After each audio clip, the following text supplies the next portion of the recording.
To Brian and Rachel's surprise, the little kid act worked like a charm. Megan's mom just couldn't say no to the eager little girl.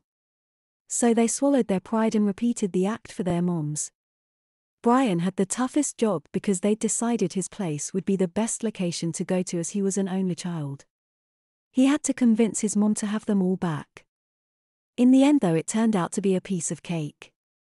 All the moms were eager for their children to make friends, or maybe just for the chance to socialize with other moms.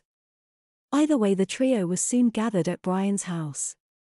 The moms placed the kids in the backyard to play while they had tea in the kitchen. Of course, that allowed them to watch the children closely through a sliding glass door, just in case they got into any trouble. The backyard was no exception to the transformations the world had gone through. A plastic play place with a little ladder and yellow slide sat in the middle of the lawn. Along the side was a swing set with an attached slide of its own. Just beside that was a small sandbox shaped like a turtle. The lawn showed all the signs of belonging to a family with a growing little boy.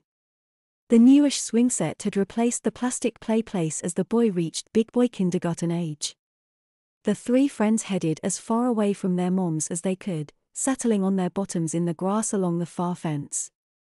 Brian and Rachel hadn't even bothered to remove their backpacks and now dropped the bright cartoon bags beside them.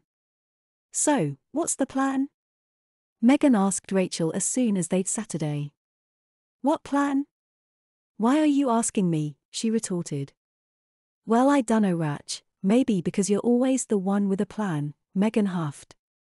"Well, I'm sorry if having my whole reality change overnight has thrown me off my game a bit. I mean, I can't even read. No, worse, I can't even recognize the alphabet.